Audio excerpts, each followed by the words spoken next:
Great good morning to all of you. I won't meander, I'll get right to the point because the clock is ticking. I have to stand on my toes to talk. The art of living from brokenness to wholeness. How one could know the art of living when you live in spiritual darkness. I'm going to inform you how you can go from the depths to the heights in spite of the circumstances you are born into. Rodin speaks about the highest levels of living is social friendships, mutual affection. But the family, of course, is the best of all possibilities. Two parents in a loving environment are most effective.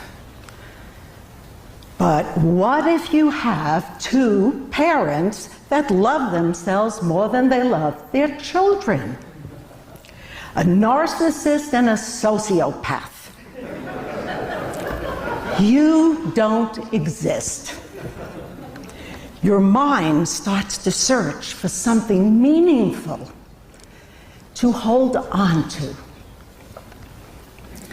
I remember there were times when I followed the sun's rays that flowed through the window as I lay on the floor, and I moved as it moved, connected to something real for those few moments. All this time, I hungered and I thirst for meaning, for my environment was an insane asylum with a battle going on every night. I used to search for the documents that said I was adopted. And when I found my birth certificate, how disappointing when it said these strangers were my parents. At age 8, I tried to strangle myself, but someone always had to use the bathroom and interrupt my escape. I took a towel, put it around my neck, and squeezed it so I couldn't breathe. I didn't want to live in a loveless world where people were so mean to one another. In the Rodin papers, it tells us animals do not commit suicide, nor do they question a purposeful living. What did I know at 8 years old, empty of values and meanings? The family, a place that should have been a sanctuary, was often a torture house. The loving arms that should have held me was absent. I thought there must be someone out there that wants me. Getting sick was a double punishment because it upset my mother, a narcissist, and she had to take the attention away from herself.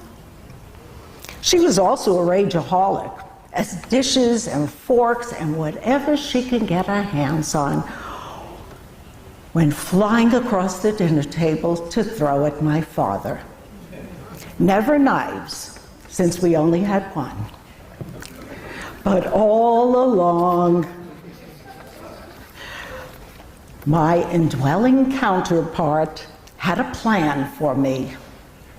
I died 1,000,000 times inside, and as a result, I created a being in my mind.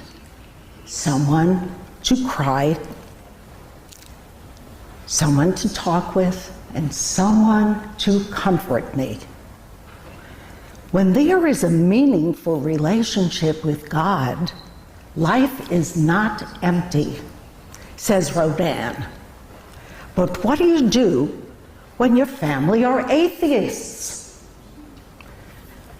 We were taught never to complain, so we kept every thought to ourselves. We had no relatives that liked either of my parents, so no one ever came to visit us. No teacher ever recognized my pain, and I could never ask for help.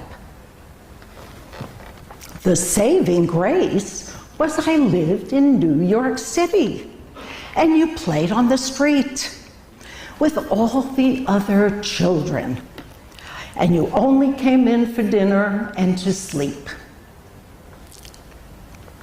The nightmare of home life was but a dark dream that you will someday wake up from.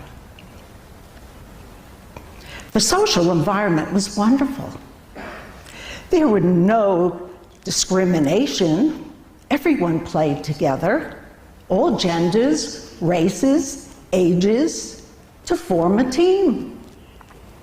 No parents influenced us or society told kids what to do. It was such a natural instinct. I lived in this abyss until I was old enough to leave. But the feeling of always wanting a mother never leaves you. Someone to nurture you, help you to feel safe in the world, and give you the courage to forge your own destiny. We always have choices that we could make to live a life that matters and a legacy to be proud of. He, God, was my father, who was absent in my life. My simple mind was only able to comprehend him at this level, as he was continually leading me towards the truth. Rodin speaks about methods, solutions, ideals, successful living, which is well and good to have an ideal blueprint for a stabilized society and build character. This paper is very logical, as it speaks to my mind and broadens my understanding. But what speaks to my soul? I read there's probably more violence done to our souls than our bodies. The Father's plan. My imaginary companion was there for me as I cried myself to sleep every night and woke up with swollen eyes like slits. But this was the beginning of awakening to the idea there is a God. At 10 years old, I asked him if he is who people say he is, having created the world, then he knows what I need, and he will give it to me.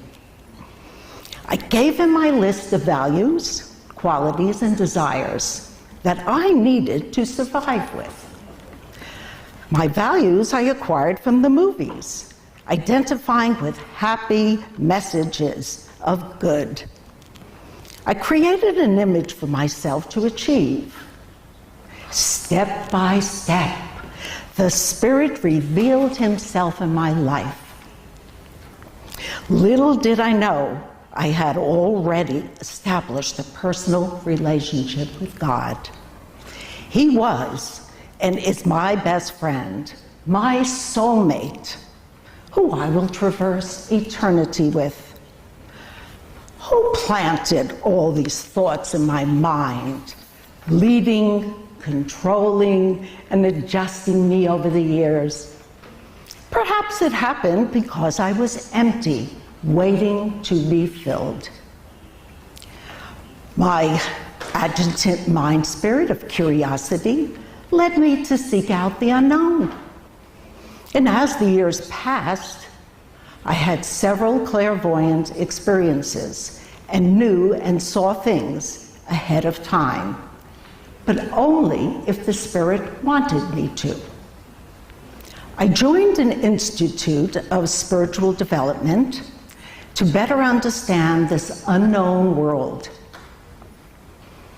I asked at some point, why doesn't someone teach a course on God? And when they told me to do it, I was really reluctant. Several months later, I thought about it, and I did agree. It was a challenge. With no formal religious upbringing, I only knew God personally. So I went to the library and I began my research. While I was reading the French philosopher Descartes, I closed my eyes to meditate on what I read.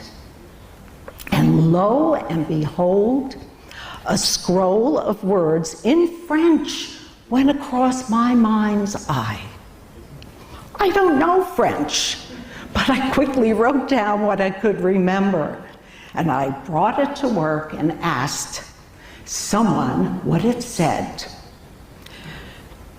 If I say it in French, it'll sound terrible. Tu naîtras à nouveau, you will be born again. A week later, I found the Urantia book. God works in mysterious ways. I only knew God, no intermediary.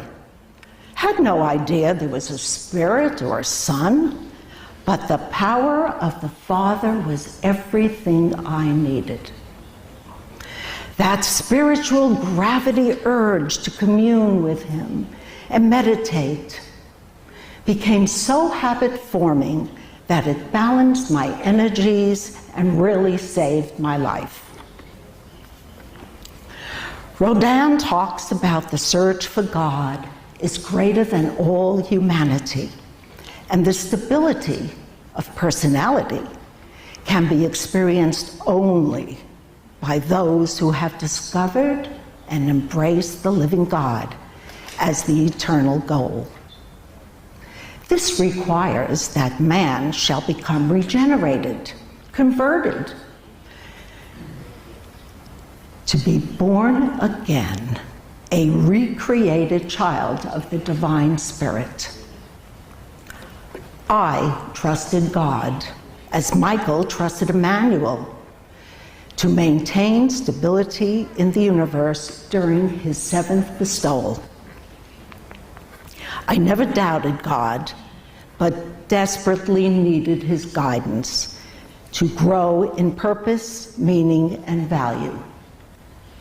While reading the Urantia papers, I began to recognize the pattern the indwelling Spirit created in His plan for me. The adversity early on led me to seek answers, find God, choose a good husband who came from loving parents and who loved his children. That was one of my prerequisites as a child when I spoke to God and gave Him my list. A few times during my adult years, I suffered my soul in patience, waiting for God to answer me and reveal to me a higher understanding of how to handle a traumatic situation. One time, it took 3 days for an answer. In the interim, I was paralyzed, numb, as my whole world turned upside down. I really could not function. I prayed to God for insight, and somehow the Spirit reflected an answer into my mind, and it was perfect. Couldn't believe it. Step by step, it poured into me. You are probably thinking, how I knew the difference. Because it was not what I would usually do, as my human mind and emotions would dictate. But the consciousness of how my decisions and actions would affect so many people, my children's lives, my husband, friends, employees. I saw a ripple effect, a chain of cause and effect that I never considered before. Our actions have consequences way beyond us. The Spirit took me on a long, long journey from needing to serving the needs of others. I find it incredible looking back how the indwelling Spirit led me through so many experiences for a greater understanding of my purpose, perfecting my growth so I can serve others with a greater love that was much more mature.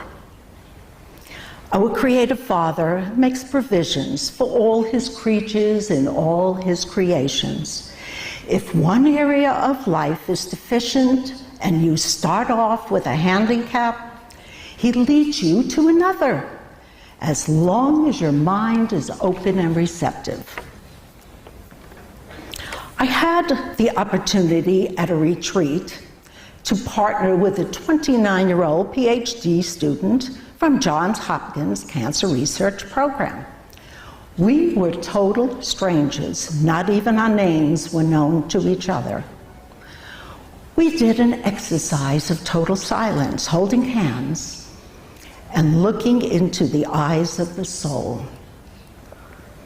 For the first time in my life, my soul consciousness opened up with profound spiritual power that filled us both with love and joy that is indescribable. The tears of joy flowed from both of us. An experience like that never happened with my husband, being married for decades. I shall never forget this young man, nor he later told me. It was profound. Have you ever read the Trappist monk Thomas Merton's experience of a transformative cosmic insight? He described waking up from his vision of how people appeared to him. And it's so beautiful. He said, it was as if I suddenly saw the sacred beauty of their hearts, the depths where neither sin nor desire can reach. The person that each one is in God's eyes, if only they could see themselves as they really are. If only we can see each other that way, there would be no reason for war, for hatred, for cruelty. We would fall down and worship each other. Is this a glimpse of what God's love looks like? All power, wisdom, and love awaiting expression through us as we become more real. Some people talk more about God than actually living God. As we awake, our perception of reality changes. And with our permission, the Spirit is becoming more in control of our mind. All that influenced me when I was young was the basic indwelling Spirit's plan, cementing a foundation set in motion for my growth and self-confidence. As much as I needed God when I was young, I now desired to understand Him better, His purpose. Why all this? That also meant He challenged me even more. God doesn't make it easy, for anyone can do easy. And it's not because He wants to make it difficult either, but try to mix two compounds together, like love and hate, or divine and human. It can only be done by the higher mastering the lower. The positive is always of a higher degree than the negative. Self-realization. The journey to let go and let God meant to be free from other people influencing my opinions, thoughts, emotions, decisions. To master this on the level of willpower is one thing, but to grow in the consciousness where you recognize it has no supreme value is no easy feat without the Spirit's assistance. It is as if the bumblebee has lost its sting. The following example happened at a Urantia gathering years ago. A man highly regarded, figuratively, took a knife and put it into my soul as he verbally attacked me. His eyes were a little crazed, and I knew never to engage anyone in that state of mind. To neutralize the energy, I said, "I'm sorry you feel that way," and I walked away. Nevertheless, he touched a vulnerable area. The floodgates of Niagara Falls of my heart opened, and it could not be contained. Usually, I meditate and could change the energy around me, and I'm fine. This time, it wasn't working. 2 hours later, I was still praying for God to stop my tears from flowing. I was in a study group, and the host graciously gave me a private room to stay in without asking any questions. Suddenly, it dawned on me to pray for the person, not myself. And when I did that, instantly, the Holy Spirit, Spirit of Truth, I don't know, it poured over me and it lifted me up, instantly transforming the sadness to joy. And I began laughing. And I became happy. The hand of the divine touched me with amazement. I grew that day knowing the damage any of us can inflict upon another human being and how fragile we are. Someone once said, our eyes need to be washed once in a while so that we can see life in a clearer way. Very good. The Rodin papers lay out the method of qualities of spiritual maturity. The highest happiness is linked with spiritual progress. That peace that passes all understanding. And when you become immune to disappointment, oh, how I am yearning to awaken and grow in God that way.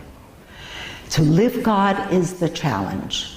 To have peace of mind, we need to have pure thinking and virtuous living, as the shadow follows the substance of material things.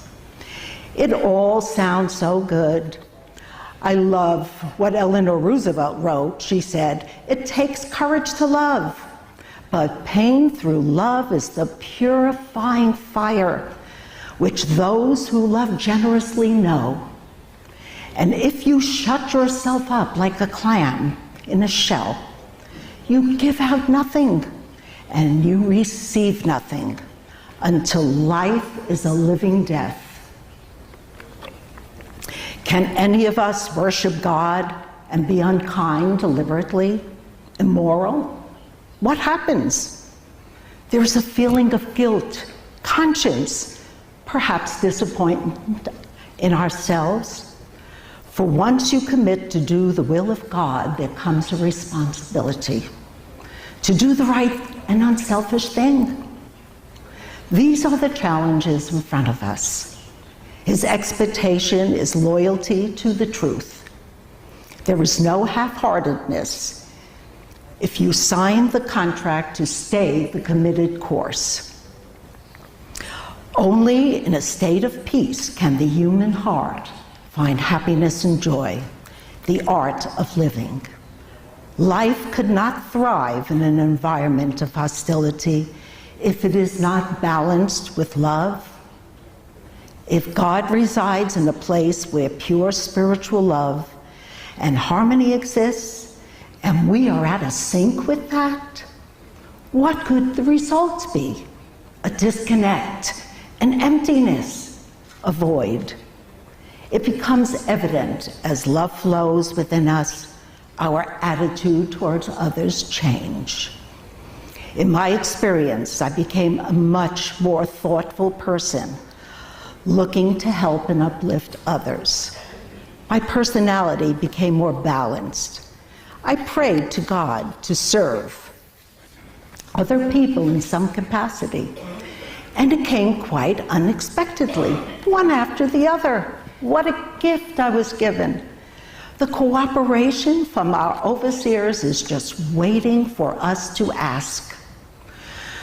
We are all at different degrees in our growth. The Urantia book informs us that growth is always unconscious, whether it is physical, intellectual, or spiritual. How long did it take me to realize that? Only by more trials, tribulations, efforts, struggle, and conflict. One day you were no longer attracted to the lures of the past, people, places, and things. I didn't have a suddenly wake-up call and reflect the Urantia mind. It is a slow, never-ending progressive search and conversion. In conclusion, the divine counselor wrote, "Those who know God have experienced the fact of his presence. Such God-knowing mortals hold in their personal experience the only positive proof of the existence of the living God, which one human being can offer to another.